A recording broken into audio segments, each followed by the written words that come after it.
Hello there guys, and welcome back to another review. And today I will be taking a look at the 2019 Papo Pentaceratops. Now, Pentaceratops, which name means five-horned face, is a genus of ceratopsian that lived in the late Cretaceous period 76 to 73 million years ago in what is now New Mexico and Colorado. It was around 6.3 meters long and around 3 tons in weight. Now, most of its remains have been found in the Kirtland Formation in New Mexico, where it lived alongside other types of dinosaurs like the hadrosaur Parasaurolophus curtocristatus, the armoured dinosaur Nodocephalosaurus, and the Tyrannosaur Bistahi eversa. Now, I think I was with a lot of people when Papo first unveiled this figure back in 2019, and yeah, it received a lot of flack because this is how it was shown. And yeah, it's a very unique pose, I will say that, but there is no way a dinosaur like this could actually do a pose like that. Luckily, when the figure did come out, we could find out that it did actually go on 3 legs like this, which is much better, I think. It's much, much better. But yeah, I was definitely in the minority that it looked really... it looked great, but just the pose just was not good. Luckily, it can go on 3 legs, which I think is a much better look for the animal. Now, let's just take a closer look at the figure itself. I mean, right off the bat, you can just tell, it's the incredibly enormous frill of this animal. It actually had one of the longest skulls of any dinosaur. I think it's about anywhere between 9 to 10 feet long, the skull. So this was enormous, and it's been really well picked out in all the details, as well as the colours as well. I think it looks fantastic. Very striking with this ceratopsian. The eyes have been nicely picked out as well, and the nostrils.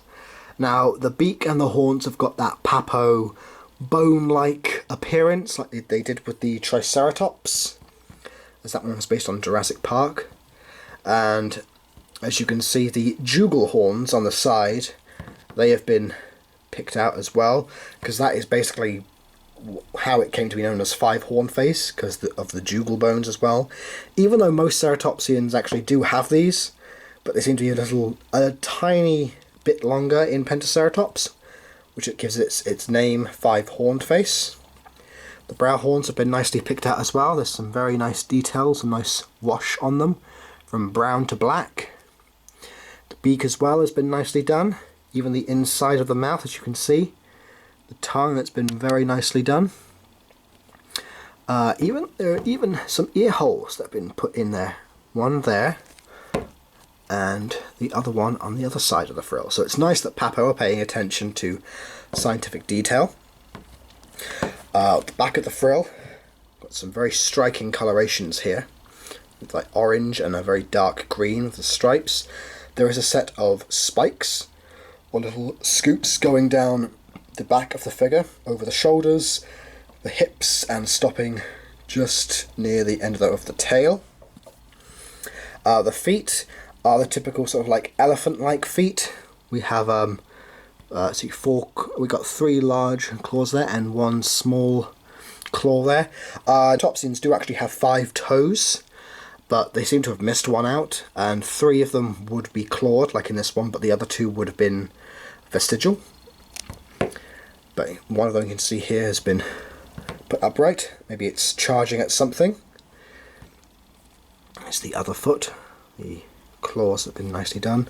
Got 4 toes at the back, 1 raised up off the ground, which is correct. Nice claws there, got some nice detail as well. With a short tail. The colour scheme is also very striking. One of the more striking ceratopsians from Papo, we've got this sort of dark green colour with light green around the belly, and then orange and sort of orangey yellow around the frill, the face, the spots on the back, and also a cream underbelly. So it's definitely one of Papo's more striking colorations for a ceratopsian. You can see as well it's very big and chunky, so this is a very hefty animal. You can definitely tell that by the musculature and the scale detail that has gone into it. It really makes it look like this is a very powerful, very powerfully built animal. So props goes to Papo, and especially props goes to Papo for making a species that only Shrike has done. I mean, of all the companies, only Shrike has actually done a Pentaceratops, and now Papo has done one. Now we're waiting for you, Collector and Safari, to make one. I think that would be great if Collector or Safari could make a Pentaceratops as well. I think that would be awesome. Now, as you can see, now we have got this pose, which is what it's meant to be in, sort of the three-legged pose. But if you want, like the promo images show, you can pop it on its tail like that. But it looks kind of silly, personally. But, you know, as long as you have it on all three legs, it should be fine. Let's give you more close-up. That frill. The frill is just fantastic. All the spikes and epistles going around the frill. Papo really did their research on this animal. And now, speaking of Shrike, I brought up earlier, here is the Shrike Pentaceratops. Now, there do seem to be a few similarities, especially with the way that the pose is, with one foot raised off the ground.